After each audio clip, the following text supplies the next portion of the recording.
Assalamu alaikum to all my dear students.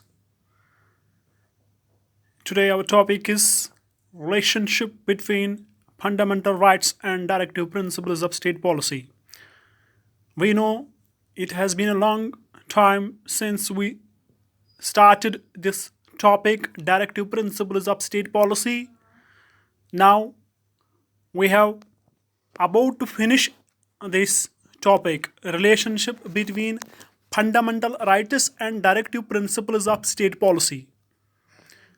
First point, since the commencement of the constitution in 1950, there has been a conflict between the fundamental rights and directive principles of state policy. जब से constitution बना है 1950 में, तब से हम देखते हैं एक कॉन्फ्लिक्ट है फंडामेंटल राइट्स और directive principles of state policy के दरमियान।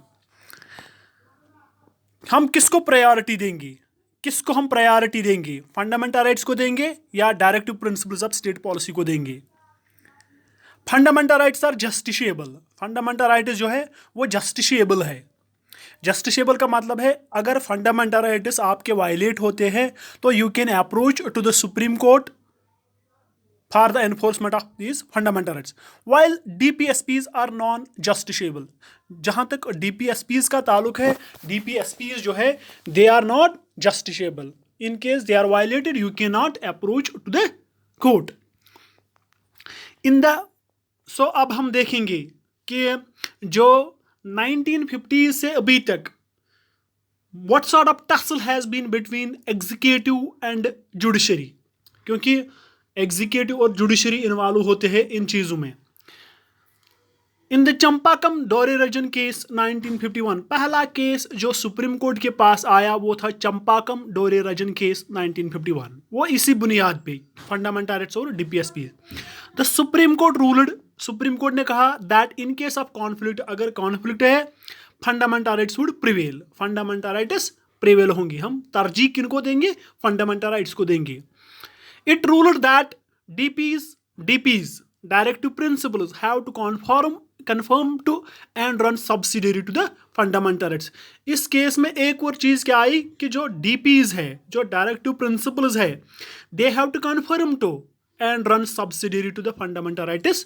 इनको फंडामेंटल राइट्स के साथ साथ चलना है। It also held that fundamental rights could be amended by the parliament by enacting constitutional amendment acts. इसने ये भी कहा जो फंडामेंटल राइट्स है इनको हम अमेंड कर सकते हैं। फंडामेंटल राइट्स को हम अमेंड कर सकते हैं कैसे? जब पार्लियामेंट कॉन्स्टिट्यूशनल अमेंडमेंट एक्ट लाएगी। Hence parliament made certain amendments, तो इसकी वजह से पार्लियामेंट ने कुछ अमेंडमेंट्स की, कॉन्स्टिट्यूशन में कुछ अमेंडमेंट्स की गई। Hence Parliament made certain amendments to implement directive principles. जैसे हम देखते हैं first amendment act 1951, fourth amendment act 1955 and 17th amendment act 1964। ये तीन अमेंडमेंट्स कॉन्स्टिट्यूशन में की गई in order to implement directive principles of state policy. ये जो पोजीशन थी जो 1951 से हम देखते हैं 1967 तक चली, और 1967 में सुप्रीम कोर्ट के पास एक और केस आता है जिसको हम कहते हैं Golaknath case, Golaknath case of 1967। यहाँ पे क्या हुआ? यहाँ पे हम देखते हैं इट रूल्ड, इसने कहा that parliament can not abridge और take away fundamental rights which are sacrosanct in nature. इसने कहा जो पार्लियामेंट है, पार्लियामेंट ना तो आपके फंडामेंटल राइट्स को एब्रिज कर सकती है और ना ही ये फंडामेंटल राइट्स आपसे छीन सकती है, क्योंकि फंडामेंटल राइट्स सैक्रोसैंक्ट है। यहाँ पे टर्म इस्तेमाल हुआ है सैक्रोसैंक्ट। कल क्वेश्चन आ सकता है in which case the term sacrosanct for fundamental rights were used, तो आपको लिखना है Golaknath case of 1967। In short, it held that the fundamental rights cannot be amended for the implementation of DPSP. तो इसने क्या कहा कि आप फंडामेंटल राइट्स को अमेंड नहीं कर सकते हो। क्यों? आप फंडामेंटल राइट्स को अमेंड नहीं कर सकते हो for the implementation of DPSPs। तो जो पहली सिचुएशन 1951 में चंपाकम डोरेरजन केस में आई वो अब रिवर्स की गई। कहाँ पे? Golaknath case of 1967। ये सुप्रीम कोर्ट ने कहा, तो पार्लियामेंट ने क्या कहा? The parliament reacted to the supreme court's above judgment by enacting 24th and 25th amendments. तो पार्लियामेंट ने क्या कहा? पार्लियामेंट ने 2 अमेंडमेंट्स कैरी आउट की कॉन्स्टिट्यूशन में, 24th amendment and 25th amendment. दोनों अमेंडमेंट्स 1971 में कैरी आउट की गई है। जहां तक 24th अमेंडमेंट का ताल्लुक है, 24th amendment act declare that the parliament has the power to abridge और take away any of the fundamental rights by enacting constitutional amendment acts. तो यहाँ पे क्या किया गया? यहाँ पे कहा गया है कि पार्लियामेंट के पास ये पावर है, पार्लियामेंट थ्रू कॉन्स्टिट्यूशनल अमेंडमेंट, जब पार्लियामेंट कॉन्स्टिट्यूशन में अमेंडमेंट करेगी तो ऐसा भी हो सकता है कि आपके फंडामेंटल राइट्स भी अमेंड हो सकते हैं। जहां तक 25th अमेंडमेंट का ताल्लुक है, 25th अमेंडमेंट के जरिए कॉन्स्टिट्यूशन में एक नया आर्टिकल इंसर्ट किया गया, 31C। 31C के 2 प्रोविजंस है। 31C के 2 प्रोविजंस है। ये कहता है कि अगर आपको directive principles of state policy implement करने हैं, जो आर्टिकल 39 में दिए गए हैं, जो सोशलिस्टिक प्रिंसिपल्स थे, जो मैंने पहले ही बोला है, तो कोई भी लॉ हम डिक्लेयर कर सकते हैं ऑन द ग्राउंड्स ऑफ, किसी भी लॉ को हम डिक्लेयर कर सकते हैं void means null and void. हम इसको इनवैलिड घोषित कर सकते हैं अगर वो आपके डीपीएसपीज को वायलेट करती है। Through these amendments DPSPs were given priority over fundamental rights. In short हम कहेंगे कि गोलकनाथ केस में फंडामेंटल राइट्स जो सैक्रोसैंक्ट वर्ड इस्तेमाल हुआ, फंडामेंटल राइट्स आपके नहीं छीन सकते, लेकिन ये सुप्रीम कोर्ट ने कहा था। इसके अपोजिट में पार्लियामेंट ने 2 अमेंडमेंट्स की, 24th और 25th अमेंडमेंट, और इन अमेंडमेंट्स के जरिए डीपीएसपीज को ज़्यादा तरजीह दी गई, ज़्यादा प्रायोरिटी दी गई। उसके बाद आता है सबसे famous case of Indian judiciary, केस 1 द Bharati case 1973। It is important case and every student should note down it.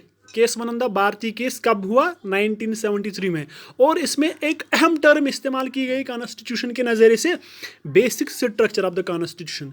Basic structure of the constitution term was used for the first time in case 1 द Bharati case of 1973।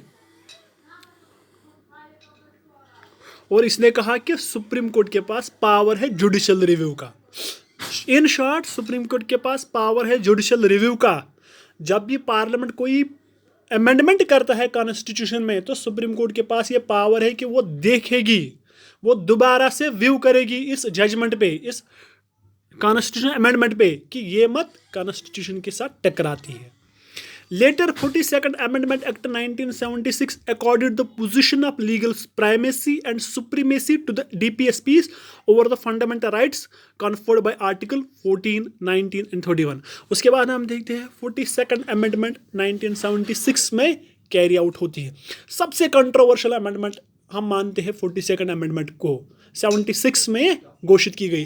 क्यों हम इसको controversial मानते हैं? क्योंकि उस वक्त इंडिया में इमरजेंसी इम्पोज हुई थी 1975 में, और जब उसी वक्त ये अमेंडमेंट की गई, इसको हम मिनी कॉन्स्टिट्यूशन भी कहते हैं। 42nd अमेंडमेंट एक्ट ने क्या किया? It accorded the position of legal primacy and supremacy to the DPSPs. इसने डीपीएसपीज को ज़्यादा प्रायोरिटी दी over the fundamental rights conferred by articles 14, 19 and 31। क्योंकि हमें पता है article 14 right to equality before law या इक्वल प्रोटेक्शन ऑफ लॉ, या 19 6 फ्रीडम्स देता है, या आर्टिकल 31 राइट टू प्रॉपर्टी के साथ डील कर रहा था। तो ये जो 3 राइट्स है, इनसे ज़्यादा प्रायोरिटी किसको है? डीपीएसपीज को। However this extension was declared as unconstitutional and invalid by the supreme court in the Minerva Mills case of 1980। ये जो 42nd अमेंडमेंट में कहा गया, इसको दोबारा डिक्लेयर किया गया इनवैलिड, अनकॉन्स्टिट्यूशनल, सुप्रीम कोर्ट ने, Minerva Mills case of 1980। It means DPs were once again made subordinate to the fundamental rights। अब दोबारा से डायरेक्टिव प्रिंसिपल्स को सबऑर्डिनेट बनाया गया, सबऑर्डिनेट, इनको कम तरजीह दी गई as compare to fundamental right. Further, right to property was abolished via 44th amendment act 1978। और एक चीज़ हम देखते हैं, जो राइट टू प्रॉपर्टी एक फंडामेंटल राइट था, अब वो एबॉलिश हुआ। अब हमारे पास वो सिर्फ एक लीगल राइट है under article 300A। It also held that the Indian Constitution is founded on the bedrock between the fundamental rights and DPSPs, as they constitute the core of social revolution. इसी Minerva Mills case of 1980 में ये कहा गया कि Indian constitution is founded on the bedrock. इसके दो bedrocks हैं, fundamental rights और DPSPs, और as they constitute the core of social revolution.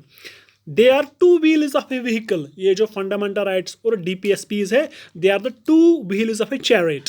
Chariot जो एक व्हीकल है। The harmony and balance between the two is an essential feature of the structure of the constitution. इनके बीच harmony होनी चाहिए, इनके बीच balance होना चाहिए। जब चैरिट चलता है तो दोनों व्हील्स के दरमियान बैलेंस होना चाहिए, टिल्ट नहीं होना चाहिए। अगर टिल्ट होगा तो गाड़ी नहीं चलेगी। इसी तरीके से गाड़ी चलाने के लिए हमारे पास जो दो टायर्स है वो फंडामेंटल राइट्स है एक साइड, और दूसरा है DPSPs। They are balanced. इनके बीच बैलेंस होना चाहिए, इनके बीच हारमोनियस रिलेशनशिप होनी चाहिए, तभी तो ये तभी तो अच्छे तरीके से सिस्टम चल सकता है। और ये harmonious relationship Minerva Mills case of 1980 में दी गई है। अब प्रेजेंट पोजीशन क्या है? The present position is that the fundamental rights enjoy superiority over the DPs। Present position कहता है कि फंडामेंटल राइट्स को ज्यादा तरजीह है। Yet this does not mean that the DPs cannot be implemented। इसका ये मतलब नहीं कि डायरेक्टिव प्रिंसिपल्स की सेकेंडरी इंपॉर्टेंस है, इनको हम इम्प्लीमेंट नहीं कर, इनको हम इम्प्लीमेंट कर सकते हैं। The parliament can amend the fundamental rights for implementing the DPs। Parliament constitution में अमेंड कर सकता है, फंडामेंटल राइट्स में अमेंड कर सकता है। किस लिए? डायरेक्टिव प्रिंसिपल्स को इम्प्लीमेंट करने के लिए। So long as the amendment does not damage or destroy the basic structure of the constitution। तब तक कर सकता है जब तक कि कॉन्स्टिट्यूशन का जो बेसिक स्ट्रक्चर वो डैमेज नहीं होगा, वो डिस्ट्रॉय नहीं होगा, उसमें कुछ इंटरप्रिटेशन नहीं होगी। तो this was all about the relationship between fundamental rights and DPSPs। तो इसको अच्छे तरीके से समझने के लिए we have to see how parliament on one side and this judiciary on the other side were playing crucial role during the constitution, during the entire history since implementation of the constitution in 1950. We saw certain cases coming before Supreme Court and also certain amendments carried out by the parliament. I think you need to know about Champakam Dorirajan case. It's 1951. Golaknath case 1967, Keswananda Bhartiya case 1973, Minerval Mills case of 1980. You need to know these. You also need to know about right to property abolish for 1978 के जरिए. I think it's enough. Have a